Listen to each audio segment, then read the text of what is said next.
کیا آپ نے کبھی غور کیا ہے کہ کچھ لوگ ذرا سا چل کر تھک جاتے ہیں؟ ٹانگوں میں جان نہیں رہتی، گھٹنوں میں درد، جسم میں بھاری پن، اور کچھ لوگ سادہ سی خوراک کھا کر بھی اپنی عمر سے زیادہ طاقتور نظر آتے ہیں۔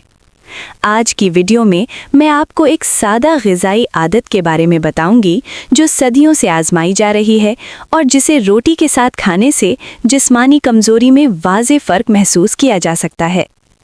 السلام علیکم، میں ہوں ڈاکٹر عنایہ خان۔ اس چینل پر ہم بغیر مبالغہ، بغیر جھوٹے وعدوں، صرف سائنس پلس روایتی غذائی علم کی بات کرتے ہیں۔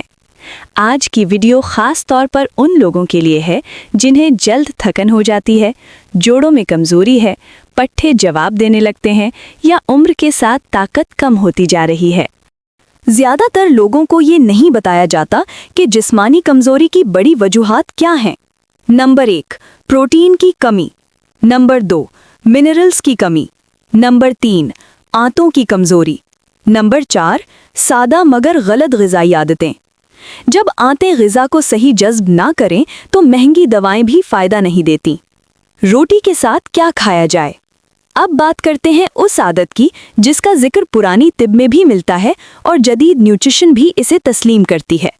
بھنا ہوا چنا پلس تھوڑا سا دیسی گھی۔ یہ مثال ہے، آپ چاہیں تو میں کسی اور چیز پر بھی اگلی ویڈیو بنا سکتا ہوں۔ کیوں؟ چنا، قدرتی پروٹین، آئرن، میگنیشیم۔ دیسی گھی، تھوڑی مقدار میں، جوڑوں کی لبریکیشن، طاقت کی بحالی، اعصابی نظام کی سپورٹ۔ جب یہ سادہ روٹی کے ساتھ لیا جائے تو جسم کو دیر پا توانائی، بہتر ہاضمہ، کمزوری میں آہستہ آہستہ بہت بہتری ملتی ہے۔ 7 دن میں کیا محسوس ہو سکتا ہے؟